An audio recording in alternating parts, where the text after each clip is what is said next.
Bonjour et bienvenue dans cette nouvelle vidéo Airless Discounter. Aujourd'hui, dans ce nouveau truc Airless numéro 70,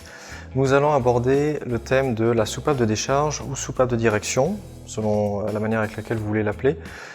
qui se trouve principalement donc sur les modèles de type Ultramax 2 chez Graco, 695, 795, 1095, ou bien par exemple aussi sur les marques, donc Mark 5, 7, 10, ou même certains modèles d'Ultimax par exemple, puisque le carter de filtre reste donc le même et les pièces autour après restent très similaires, voire des fois c'est vraiment exactement la même soupape. Donc c'est pour ça que nous allons voir exactement ce que c'est dans cette vidéo et puis également les problèmes peut-être qui sont liés et qui font que vous allez peut-être devoir avoir à la nettoyer ou la remplacer, et puis on va voir également comment accéder à cette soupape. Donc maintenant, concernant les fonctions de cette soupape de décharge ou soupape de direction, donc ça fait exactement ce qui est indiqué, c'est-à-dire qu'il va avoir à la fois la fonction donc, de décharger la pression de la machine, donc vraiment la pression qui est contenue à l'intérieur de la machine et puis également jusqu'au pistolet, donc en la mettant vers le bas et donc en orientant en fait le flux vers le petit tuyau de retour, ou alors la fonction naturellement de direction dans le sens où elle va amener également, lorsque l'on met en position horizontale, le fluide, donc que ce soit de l'eau ou de la peinture, peu importe, vers le pistolet, le flexible et le pistolet donc pour être après pulvérisé. Maintenant la question donc est de savoir quand est-ce qu'on a besoin de la changer éventuellement ou de l'ouvrir pour la nettoyer. Eh bien la première situation, c'est un petit peu par exemple si vous avez la soupape donc, qui est dans une position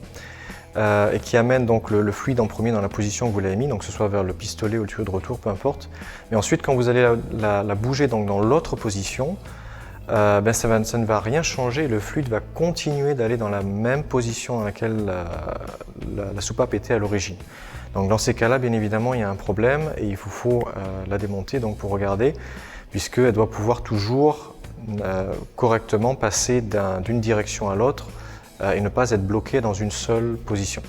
Maintenant, la deuxième situation, c'est dans laquelle vous avez donc la soupape qui, quelle que soit la position dans laquelle vous mettez, elle se retrouve toujours un petit peu à moitié ouverte, ce qui fait que vous avez, si vous la mettez par exemple dans la position vers le pistolet, vous regardez par le tuyau de retour et vous voyez qu'il y a un petit peu d'eau ou de peinture qui commence à couler par le tuyau de retour. Donc à partir de là, le problème que vous avez, c'est donc que la soupape ne se ferme plus correctement dans une position ou l'autre. Et donc ce que là engendre une perte de pression que vous allez voir immédiatement en premier au niveau de la pompe, puisque la pompe n'atteindra pas le niveau de pression que vous lui donnez. Et le troisième point maintenant concerne la situation par exemple où vous avez donc la soupape cette fois-ci qui est vraiment bloquée. Et donc à partir de là, le problème principal c'est que souvent vous voyez aucun produit qui arrive au niveau du pistolet quand vous essayez de pulvériser, voilà, alors que la pompe est en train de pomper et qu'il semblerait que ça devrait marcher. Mais vous n'avez aucun produit qui sort et dans le cas présent, c'est la soupape de décharge ou de direction qui est bloquée et donc qui empêche le fluide de passer correctement. Donc dans l'un de ces cas de figure-ci, ce qu'il vous faut faire c'est donc démonter et puis ensuite en premier essayer de la nettoyer cette soupape, et si en la remettant après le problème continue donc d'arriver, c'est qu'il faudra donc naturellement la changer avec une autre soupape que vous pourrez trouver donc comme d'habitude directement en ligne sur notre boutique et puis également sur l'article de blog que l'on a produit, sur lequel vous allez retrouver l'ensemble des soupapes correspondant à plusieurs machines Graco par exemple dessus. Donc maintenant, pour savoir comment démonter cette pièce, donc le plus simple c'est que vous puissiez vous munir à la fois d'un marteau, d'une clé et puis également d'une tige assez fine, un peu comme celle que nous montrons ici dans cette vidéo, qui va vous permettre donc d'ouvrir à la fois la soupape, la dévisser et puis voilà, rapidement la checker. Donc première chose à faire, c'est que vous allez utiliser la tige pour en fait dégoupiller la petite tige de goupille que vous avez à l'intérieur de ce capuchon noir. Une fois que vous avez donc retiré la goupille, vous pouvez désengager le bouton de direction noir. Derrière, vous avez donc ce petit corps blanc,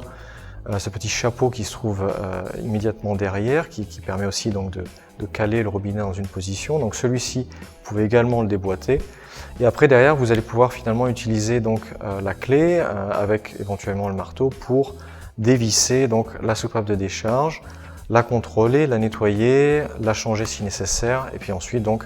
réutiliser donc la même méthode pour réinsérer et revisser le tout, et puis voilà, recommencer à travailler.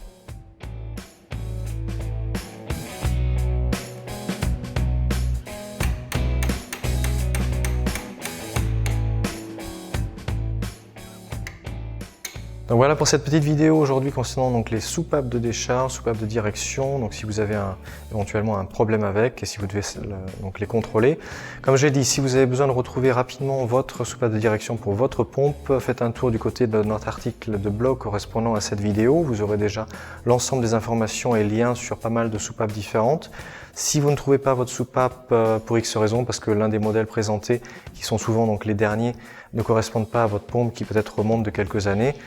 ne paniquez pas, faites un tour du côté des plans de montage, que ce soit sur notre site, sur votre manuel si vous l'avez gardé, et regardez directement donc dans les vues éclatées la référence donc de votre soupape, et ensuite avec le numéro de référence, retrouvez ça sur notre boutique pour pouvoir donc commander la bonne soupape si nécessaire.